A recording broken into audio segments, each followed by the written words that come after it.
Hello YouTube, my name is Isabella and today I'm going to be doing a really short February wrap-up. And the sad reason why this wrap-up is going to be so short is I barely read anything in the month of February. I am disappointed in the number that I read. I only read 3 books this month and I'm disappointed because I want to be reading more, but just during the whole month of February, I just couldn't pick up a book for the life of me. I didn't want to. However, I do think March is looking up. I've already completed 1 book and I'm nearly finished another. So yeah, I'm thinking March is going to be a really good reading month. So here's hoping, and on to my wrap up. So the first book I read in February was Batman Nightwalker by Marie Lu.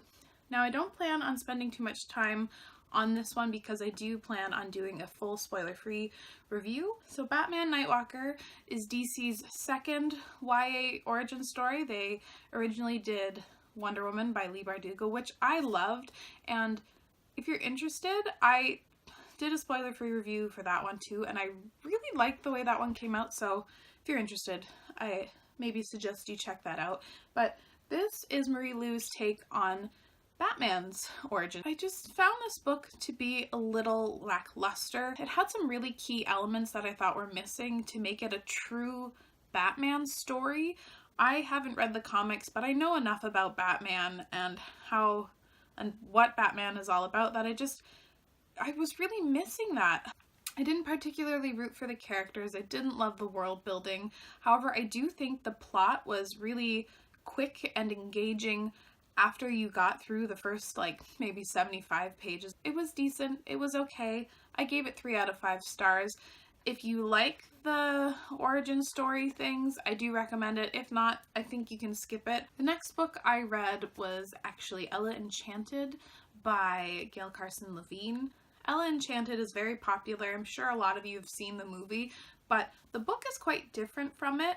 It follows a young girl who was cursed as a baby to follow every command that another person has given her. As hard as she tries, she cannot disobey someone. And you follow Ella on her journey to attempt to reverse this life-destroying, altering curse.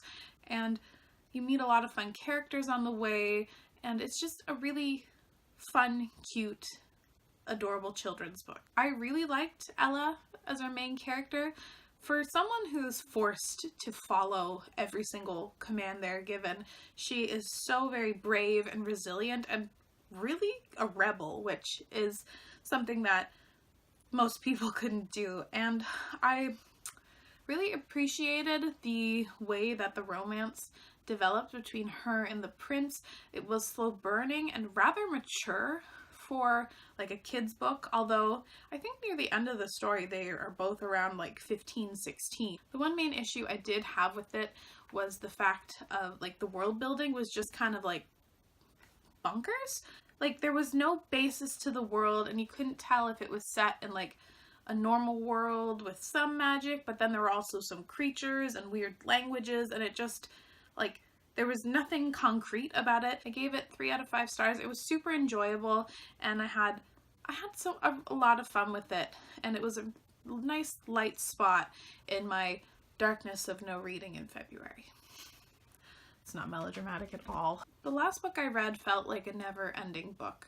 I should have DNF'd this book. I freely admit to it, but it was 3 Sides of a Heart by Natalie C. Parker.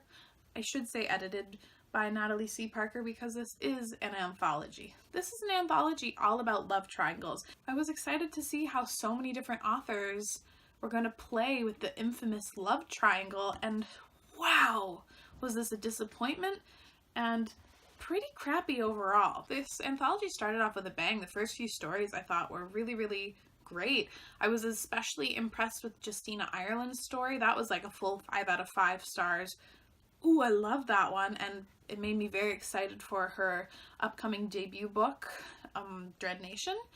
But so many of the rest of them just felt so very mediocre and bland, and although some of them I found to be enjoyable, at the time, I just have forgotten all of them because Renee Audier and Saba Tahir's stories I enjoyed at the time, but I can't tell you really what they were about anymore. I was just really disappointed in it, and I ended up giving it 1.5 out of 5 stars. So those were the 3 books that I read in February. None of them were particular great standouts, and frankly, 3 Sides of a Heart was just so sucky. I'd like to know if you had a better reading month than me. What was your favorite read in February? Because I'd like to hope someone had a better time than I did.